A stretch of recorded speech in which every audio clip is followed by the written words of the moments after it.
Hi മക്കളെ, നമ്മൾ പുതിയൊരു തുടക്കം കുറിക്കാനായിട്ട് നാളെ പോവുകയാണ് അല്ലേ. +1 ക്ലാസ്സുകളൊക്കെ നാളെ ആരംഭിക്കുകയാണ്. പുതിയ കൂട്ടുകാർ, പുതിയ ടീച്ചേഴ്സ്, അതേപോലെ തന്നെ പുതിയ സിലബസ് ഒക്കെയാണ് നിങ്ങളിനി അങ്ങോട്ടേക്ക് കാണാനായിട്ട് പോകുന്നത്. 10ാം ക്ലാസ്സിൽ നമ്മൾ പഠിച്ചതിനേക്കാൾ എൻറ്റയർലി ഡിഫറൻ്റ് ആയിട്ടുള്ള സിലബസാണ് നമ്മൾ ഇനി അങ്ങോട്ടേക്ക് കവർ ചെയ്യാൻ പോകുന്നത്. ആദ്യമായി തന്നെ +1 എനിക്കുണ്ടായ ഒരു അനുഭവം നിങ്ങളോട് ഞാൻ ഷെയർ ചെയ്യുകയാണ്. 10ാം ക്ലാസ്സിൽ അത്യാവശ്യം നല്ല മാർക്കുള്ളതുകൊണ്ട് തന്നെ എല്ലാവരെയും പോലെ തന്നെ ഞാൻ എന്ത് ചൂസ് ചെയ്തു? സയൻസ് ചൂസ് ചെയ്തു. സയൻസ് ചൂസ് ചെയ്ത് നമുക്ക് എല്ലാവർക്കും അറിയാവുന്നതാണ്, നമുക്ക് ഏതൊരു ഫീൽഡിലോട്ട് എന്ത് ചെയ്യാൻ പറ്റും? പോകാനായിട്ട് സാധിക്കുന്നതാണ്.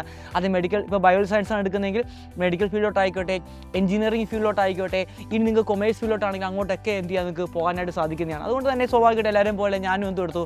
സയൻസാണ് എടുത്തത്. 10ാം ക്ലാസ്സിൽ മലയാളം മീഡിയത്തിൽ നിന്നാണ് ഞാൻ വന്നത്. സ്വാഭാവികമായിട്ടും +1 എത്തുമ്പോഴത്തേക്കും എന്താ സംഭവിക്കുന്നതെന്ന് വെച്ചാൽ, +1 ഞാൻ ഫസ്റ്റ് ബെഞ്ചിലാണ് ഇരുന്നത്. ഫസ്റ്റ് ബെഞ്ചിൽ ഇരുന്നത് നന്നായിട്ട് പഠിക്കണം. സയൻസിനൊക്കെ അത്രയേറെ താല്പര്യം, അത്രയേറെ ഇൻട്രസ്റ്റ് ആയിരുന്നു സയൻസ് എനിക്ക് പഠിക്കാൻ. അതുകൊണ്ട് തന്നെ ഫസ്റ്റ് ബെഞ്ചിൽ തന്നെയാണ് ഞാൻ പോയിരുന്നത്.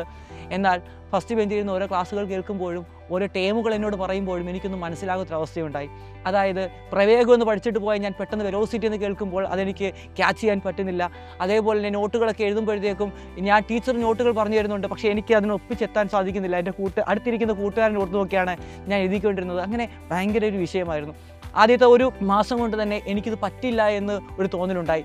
ഇത് എൻ്റെ ഈ കൺസേണൊക്കെ ഞാൻ എൻ്റെ സീനിയേഴ്സുമായിട്ട് ഷെയർ ചെയ്യുമ്പോഴത്തേക്കും അവരാണെങ്കിൽ അതിനേക്കാൾ വലിയ നെഗറ്റീവാണ് എന്നോട് അടിച്ചത്. +1 സയൻസ് എടുത്ത് എന്തിനാണ്, ഇത് നമ്മളെ കൊണ്ട് പറ്റുന്ന പരിപാടിയല്ല, വേറെ എന്തെങ്കിലും ചൂസ് ചെയ്തിടായിരുന്നു എന്നൊക്കെ പറഞ്ഞ് ഭയങ്കര നെഗറ്റീവ് അടിച്ചു. ഇതും കൂടെ കേട്ടപ്പോഴത്തേക്ക് ഞാൻ ആകെ മെൻ്റലി എന്തായി തളർന്നുപോയി.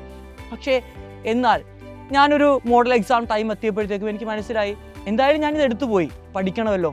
ഞങ്ങൾക്കും ഒരു 4-5 കൂട്ടുകാർ കൂടിയിരുന്ന് എന്ത് ചെയ്തു, അത്യാവശ്യം ഞങ്ങൾ പഠിക്കണമെന്നൊരു താല്പര്യമുള്ള കുറച്ച് കൂട്ടുകാർ എനിക്ക് കിട്ടിയായിരുന്നു അവിടെ വെച്ച്. അവരുമായിട്ട് കൂടിയിരുന്ന് പഠിച്ചു.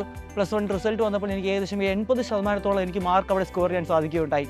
അപ്പോൾ ഞാൻ നിങ്ങളോട് പറഞ്ഞത് മറ്റൊന്നുമല്ല, നമ്മൾ സയൻസ് എടുക്കുമ്പോഴത്തേക്കും പലരും നമ്മളെ എന്ത് ചെയ്യും? ഡീമോട്ടിവേറ്റ് ചെയ്യും. ഇതെന്തിനാണ് എടുത്തത്, ഇത് ഭയങ്കര ടഫാണ്, ഇത് ആനയാണ്, മാങ്ങയാണ്, തേങ്ങയാണെന്നൊക്കെ നമ്മളോട് പറയും. പക്ഷേ ഇതൊന്നും നിങ്ങൾ എന്ത് ചെയ്യാൻ പാടില്ല, ചെവി കൊടുക്കാൻ പാടില്ല. അതൊക്കെ ഇതിലേക്കൂടെ കേട്ടിട്ട് ഇതിലേക്കൂടെ നിങ്ങൾ എന്ത് ചെയ്യുക? ഇറക്കി കളയുക.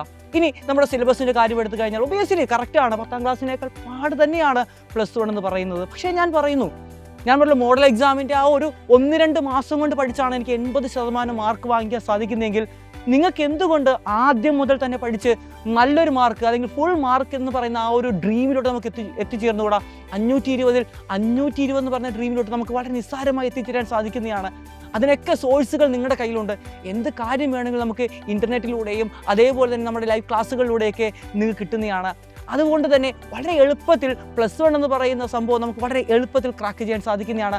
മാത്തമാറ്റിക്സിൻ്റെയും ഫിസിക്സിൻ്റെയും കെമിസ്ട്രിയുടെയൊക്കെ സിലബസൊക്കെ വളരെ നിസ്സാരമായി നമുക്ക് ക്രാക്ക് ചെയ്യാൻ സാധിക്കുന്നതാണ്. അതിനെങ്ങനെ പഠിക്കണം? കോൺസെപ്റ്റുകൾ പക്ക ക്ലിയർ ആക്കി പഠിക്കണം. ഓരോ ചാപ്റ്റർ പഠിക്കുമ്പോഴും ഫിസിക്സിൻ്റെ കാര്യം എടുത്തു കഴിഞ്ഞാൽ ആദ്യം നമ്മുടെ മോഷൻ സ്ട്രെയിറ്റ് ലൈൻ എന്നൊരു ചാപ്റ്റർ എടുക്കാം. നമുക്ക് ഈ മോഷൻ സ്ട്രെയിറ്റ് ലൈൻ എന്ന് പറയുന്ന ചാപ്റ്റർ പഠിക്കുമ്പോൾ അതിൻ്റെ കോൺസെപ്റ്റുകളൊക്കെ വളരെ വ്യക്തമായി നമ്മൾ പഠിച്ചു പോയി കഴിഞ്ഞാൽ അതിൽ നിന്ന് എന്തൊരു ക്വസ്റ്റ്യൻ വന്നാലും നമുക്ക് വളരെ എളുപ്പത്തിൽ നമുക്ക് ചെയ്യാൻ സാധിക്കും. അതേപോലെ തന്നെ റിയൽ ലൈഫുമായിട്ട് കണക്ട് ചെയ്ത എല്ലാ കാര്യങ്ങളെയും പഠിക്കാൻ ശ്രമിക്കുക.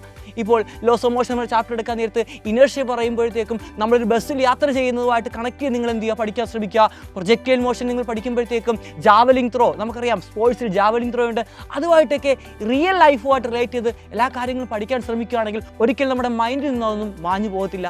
ആ രീതിയിൽ എന്ത് ചെയ്യണം? പഠിച്ച് മുന്നോട്ട് പോകണം. അതിന് തുടക്കം മുതലേ തന്നെ നന്നായി നിങ്ങൾ പരിശ്രമിക്കേണ്ടിയിരിക്കുന്നു. കാരണം നമുക്കറിയാം NCERT ടെക്സ്റ്റ് ബുക്കിൻ്റെ അപ്പുറം ഒന്നുമേ എക്സാമിനേഷൻ ചോദിക്കുന്നില്ല.